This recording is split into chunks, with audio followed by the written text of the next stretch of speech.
Nau mai, hoki mai ki a default, e mihi nei, ko Duncan toko ingoa.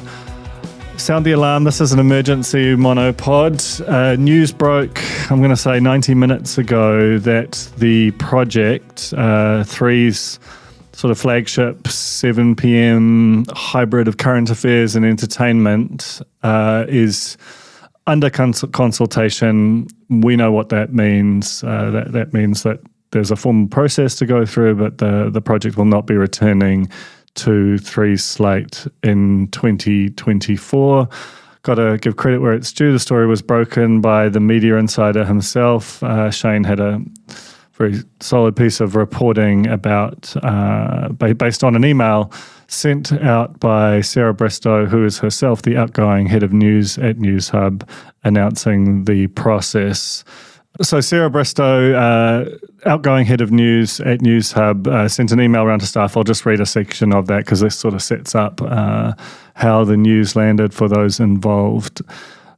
She wrote, "The project has served News Hub and Three incredibly well since its commission back in 2017. However, audience behaviour has changed dramatically since that time. This year, we've discussed at length why we are transitioning our broadcast business to a digitally led operating model, and the transformation of our newsroom is equally crucial as we move away from a model that is centred around linear broadcasting and programme deadlines to one that is more responsive to audience needs across the day. We've been reviewing all our areas of our business to reimagine what our on-air news offering would look like if we were to build it again from the ground up. The focus being to capture digital audiences and drive online engagement as we have successfully done with Paddy Gower Has Issues. There are no proposed format changes to other News Hub shows." That's quite important to hear for those, first and foremost, this is, for us, this is a fascinating, probably quite a sad media story, but for 24 people, this is their jobs and livelihoods, and I just want to give my thoughts and go out to them, because these are invariably very hard times. But it is good to hear in a time when there is a lot going on. The fact that they definitively said there are no proposed formats changes to other News Hub shows means that at least it is contained to the project. So I've got a few points I want to hit at around this. The first is to say, I don't think this is really about the project itself, or rather it is, but in a very sort of specific and defined way. And the way I can sort of prove that out in a way is the most recent ratings I have to hand. These are for election week, so they're inflated to some extent, but there is a relationship rating, which I think is worth paying attention to. So these are 25 to 54. That's broadly speaking, the demographic targeted by Three, and they call that the commercially important demographic. There's household shoppers, people who are earning money and spending money more so than demographics either side of that. So the average number of people watching News Hub at 6 p.m. was 85,000. The project retained 70,000 of those. So, whereas on TVNZ1's, the 6 p.m. bulletin, the average rating was, the average number of people watching was 150,000, and 7 Sharp retained 98,000 of those. So you see that basically as a proportion, the project retained roughly 80% of what News Hub at 6 p.m. was drawing, and that number drops to a little less, more like 65%, around 2/3 for 7 Sharp in its relationship with the 6 p.m. TVNZ1 bulletin. Why does that matter? I mean, the whole point of 7 p.m. is to hold ratings and deliver them into that sort of 7:30 to 9:30 prime time block, which is sort of contested programming, the stuff that changes month to month. So if you basically can see that the project, by holding a larger percentage of what News Hub at 6 p.m. was able to draw, it was doing a better job of keeping people who were there for the news sticking around so that they might be fought over at 7:30 p.m. On that basis, it was succeeding more so than 7 Sharp was succeeding, even though 7 Sharp vastly outrates it, particularly in 5+. And that's where I think it's worth drilling in a little bit to what the 7 p.m. current affairs show is for a network. Like I said, it's about holding audience, delivering audience. TV stations make the vast bulk of their income between 6 p.m. And 10:30 p.m. And so that's why it was such a massive deal a few years ago, probably more than a few years ago now, old ass man, when 3 lost Home and Away, because that was considered such a reliable lead into the 6 p.m. news, and the whole sort of machine started cranking up at that point. And that's why the chase and the fact that it's such a phenomenal rate are delivering audiences into 6 p.m. for TVNZ, which then flow out into 7 sharp, and then the rest of the evening slate is so crucial to TVNZ. It's why Shortland Street could even conceivably start losing money, but because it draws audiences into TVNZ2, and then it kind of helps float the rest of the evening. And it's instructive to me that Shortland Street, which was this absolute powerhouse in the same area as, they target the same demographic, broadly speaking, TVNZ2 and 3. And for a long time, Shortland Street was just this absolute beast that couldn't be beaten. Right now, they more or less get the same ratings in that demographic. I think that's sort of worth noting as a way of showing that the project has actually performed really, really well. So fundamentally, what is it about? It's about money. Like the project is an expensive show to make. It has 24 staff. That's probably incredibly lean for a typical 7 p.m. show. I know, for example, that The Daily Show, which was a late night show on a not particularly popular channel, had over 100 staff making, functionally an identical show, like a half-hour nightly current affairs-ish show. So that's just how lean things run in New Zealand. But they might well be thinking, okay, if we reformat this a bit, we can make it with fewer people. But the biggest part of it is the project is a format that was developed in Australia, came out of Carl Rove's company, and the license fee to that is, the rumours I've heard are that it's at least 7 figures. It might well be considerably more than that. So if you look across the entirety of 3's outgoing expenses, and every media company right now is suffering. The ad market is super soft. Everyone will be looking at what's a big chunk of revenue that we can save without necessarily overly impacting the income we make. And I think that license fee is the one thing that has ultimately led to this happening. It's just it's just too big to bear at the sort of more modest scale of revenues that the TV industry is moving into now. And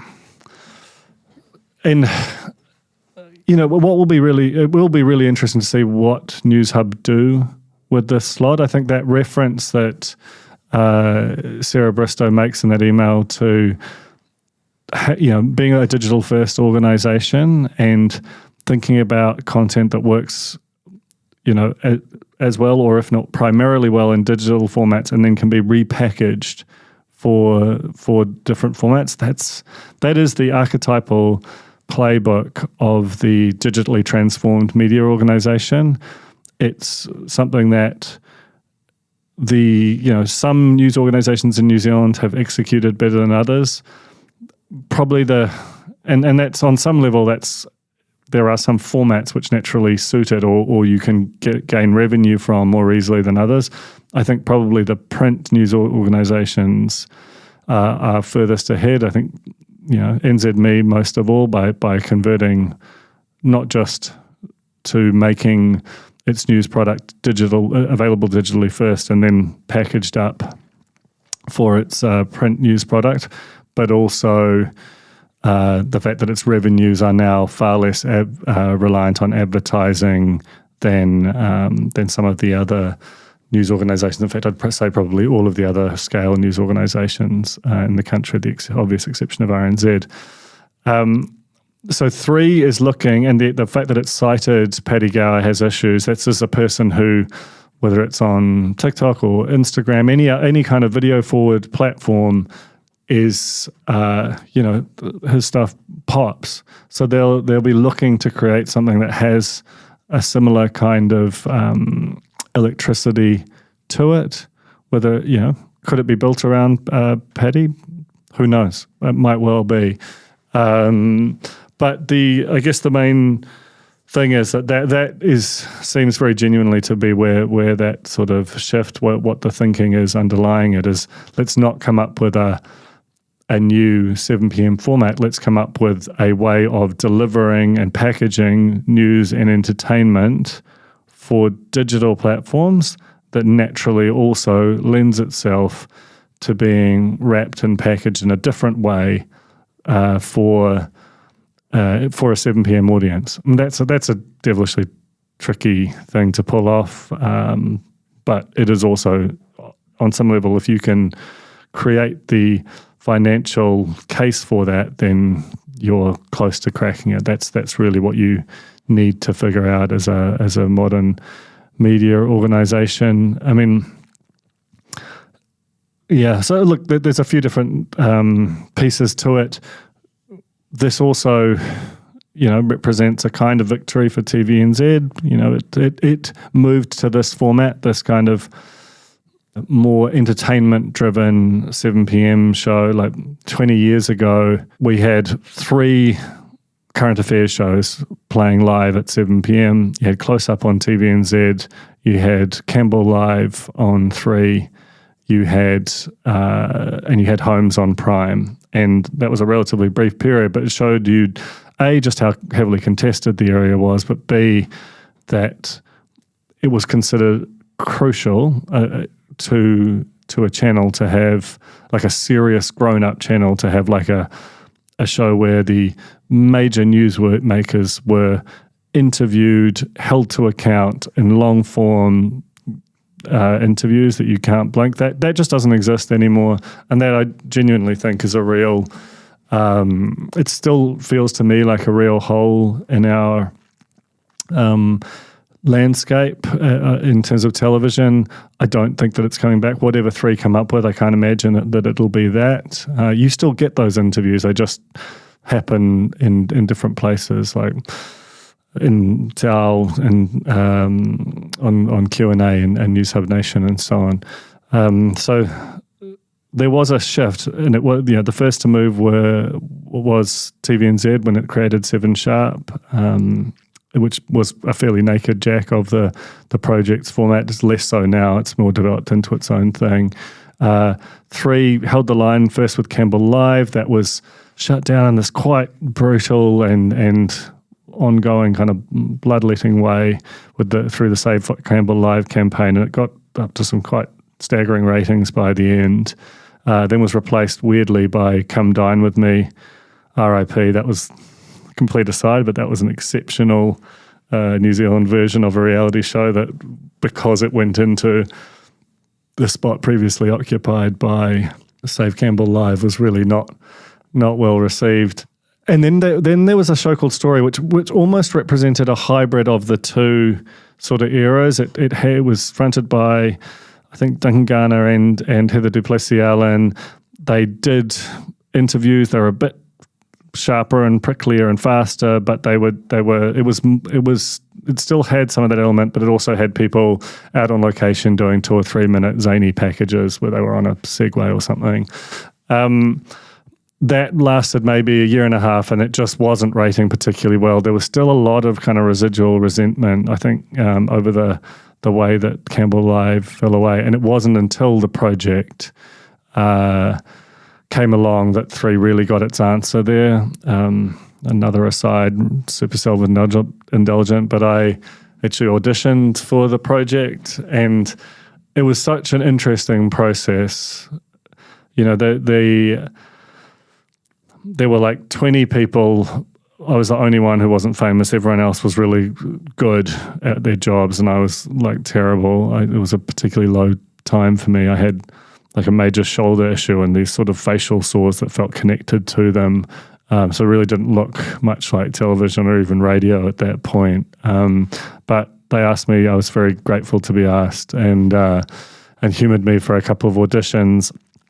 the role, and there were people like, I probably shouldn't say who else was involved because obviously they didn't get the part, but really big names, and the role ultimately went to Jesse Mulligan, who's still there now, done a fantastic job. But you could see the amount of care and energy and the kinds of people they were looking at. None of them, apart from me, would have come cheap. And that again sort of illustrates just how important this thing is. Now that process begins again. I think the project's been a fantastic show. I do want to mahi to all of them who made it. Like, they have worked incredibly hard on it. They persevered. It was a bit sort of rickety, the hybrid of news and entertainment. I think it's actually, if anything, dialed up the news or the way or the pace of the connection to meaningful current affairs moments in recent years. It's just got a lot more confident in its voice, and this is not on them. Like I say, this is just a pure cost-saving mechanism. And the fact of having to do it, that just tells you a lot about where the media is at right now. If you're paying attention, there's a PwC report that says that there are material concerns that MediaWorks might not be able to meet its obligations. That's code for is in a pretty shaky financial position. TVNZ has let go of one of its 2 drama commissioners. Like, there are signs everywhere that the big players in this business are doing it really tough, and this is the latest and in some ways the most visceral because it's a 7 p.m. product with all these stars on it.